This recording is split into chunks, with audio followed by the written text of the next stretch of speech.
Shalom, shalom, peuple de Dieu.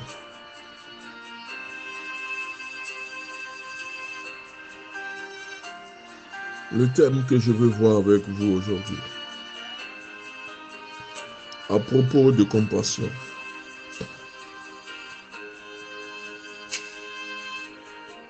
Vous savez, la compassion doit guider tout homme, tout chrétien. Celui qui n'a pas la compassion ne peut pas exercer le ministère. Parce que quand on parle des serviteurs de Dieu, on ne vient pas pour se faire voir, mais pour faire voir le Seigneur. Souvent, on a tendance à retourner le thème compassion. On le remplace par l'égocentrisme, c'est-à-dire que on est porté sur soi plutôt que les autres. Or, quand on est chrétien, rempli de compassion, la première personne qui nous intéresse, c'est l'autre, ce n'est pas nous-mêmes. À propos de compassion, 1 Pierre 3, le verset 8. Soyez tous compatissants, animés d'un amour fraternel, miséricordieux, humble. Pour illustrer le mot compassion, Jésus s'est servi d'une parabole surnommée le bon samaritain. Un homme a été attaqué par des bandits, abandonné, grièvement blessé, sur le bord de la route. Un homme s'arrête, pense ses plaies, prend soin de lui. Alors, que veut dire la compassion? Ce mot est un amalgame de la racine latine patio, qui signifie souffrir, et du préfixe comme qui signifie avec. Donc, la compassion signifie souffrir avec. Souffrir avec une personne. Pleurer quand cette personne pleure. Rire quand cette personne rit. C'est ça la compassion. Le mot latin, la racine latine signifie patio, qui signifie souffrir, et du préfixe comme qui signifie avec. Faire preuve de compassion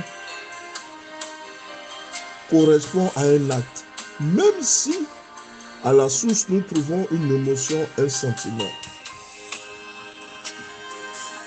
Nous disons que avoir de la compassion, c'est souffrir avec une personne. Parce que la Bible nous dit de rire avec ceux qui rient, de pleurer avec ceux qui pleurent.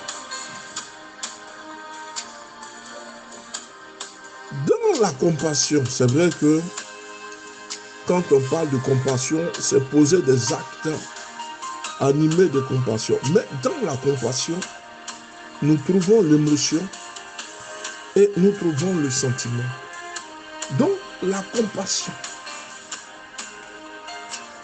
c'est un acte, c'est poser des actes. Mais ces actes sont en général alimentés par deux sources, l'émotion et le sentiment. Ces deux sources jaillissent en nous et cela nous pousse à poser des actes. Puisque nous disons que la compassion, c'est poser des actes. Mais à l'intérieur de la compassion, il y a deux racines, l'émotion et le sentiment. Quand le bon samaritain voit l'homme blessé, il s'arrête, il s'approche de lui sous le coup d'une émotion forte. Il s'est arrêté, la Bible nous dit, sous le coup d'une émotion forte. Si nous disons que la compassion, c'est souffrir avec, et c'est de poser des actes, et c'est de poser des actes. Et c'est de poser des actes.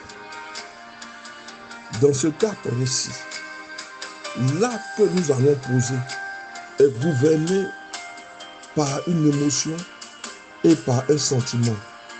Le bon samaritain, pour qu'il puisse s'arrêter, il a été ému de compassion. Le sentiment et l'émotion l'ont saisi. Du coup, il réfléchit à la manière de poser l'acte. Lorsque le Samaritain vit l'homme blessé, il a été bouleversé, il va s'approcher davantage. Luc 10, le verset 2 au verset 3. Il va éprouver, nous disons, que dans la compassion, il y a les sentiments, il y a l'émotion. Donc, le bon Samaritain va éprouver de la pitié. Son cœur saigne pour le blesser. Il comprend le besoin urgent de cet homme, c'est-à-dire que cet homme mourra sans doute si personne ne s'occupe de lui. Alors, qu'est-ce qui le pousse à agir ainsi? Paul explique ceci. Avec humilité, considérez les autres comme supérieurs à vous. Que chacun ne regarde pas à soi seulement, mais aussi aux autres. Beaucoup sont imbus de leur personne, parce que leur réussite fait d'eux des personnes autoritaires. Vous savez, quand on est dans l'église et dans le monde, le terme d'autorité n'a pas le même sens, la même valeur. Quand on parle d'autorité dans l'église, c'est celui qui se soumet à tous. Et c'est celui qui fait passer les intérêts des autres avec ses propres intérêts. Ce qui n'est pas le cas de la position d'autorité dans le monde. Celui qui est en position d'autorité dans le monde a tendance à écraser tout le monde, à piétiner tout le monde, à détruire tout le monde. Alors que dans l'église, on ne doit pas voir cela. Celui qui est en position d'autorité, c'est celui qui se soumet à tout le monde. C'est celui-là qui se soumet à tout le monde. Mais aujourd'hui, les gens ont traduit dans l'église cette position infâme d'autorité. C'est-à-dire parce que je suis serviteur de Dieu, alors je dois écraser tout le monde. Nous n'avons pas bien réfléchi à la position d'autorité dans le monde. Qu'est-ce qui pousse le bon Samaritain à agir ainsi? Ainsi, Paul explique ceci. Avec humilité, considérez les autres comme supérieurs à vous. Que chacun ne regarde pas à soi seulement, mais aussi aux autres. Philippiens 2, le verset 3 à 4. La fierté, l'égocentrisme sont les ennemis de la compassion. Nous avons tendance à nous considérer supérieurs aux autres et à concentrer nos regards sur ce qui nous paraît être la source de notre supériorité. C'est peut-être la meilleure éducation, la capacité de travail, la classe sociale, l'emploi, alors que nous devions rechercher leurs besoins avant tout. Ce qui signifie nous abaisser à une position de serviteur. Nous avons mal interprété la notion de serviteur. Ce n'est pas celui qui écrase, mais c'est celui qui se soumet à tout. L'égocentrisme, la fierté sont deux ennemis. Deux ennemis sont deux ennemis de l'humilité, deux ennemis de la compassion. Celui qui est serviteur doit se soumettre à tous. Il doit se soumettre à tous.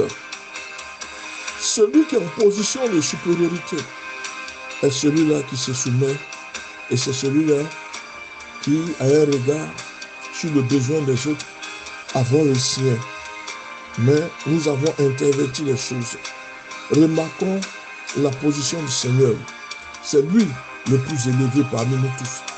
Il est assis à la droite du Père. Le Seigneur le fait asseoir à sa droite. Assois-toi, bon et loyal serviteur. Il est assis à la droite du Père. Mais regardons son parcours dans le ministère. Regardons dans son humilité. Nous remarquons que le Seigneur s'est agenouillé devant ses disciples. Il a lavé leurs pieds. Lui qui est le Créateur, et le maître de l'univers. Jésus répondait aux besoins de tous ceux dont il croisait la route. Il donnait la vue aux aveugles. Il guérissait les lépreux. Il nourrissait les foules affamées. Pleurait avec ceux qui pleuraient, ceux qui souffraient de la perte d'un être cher.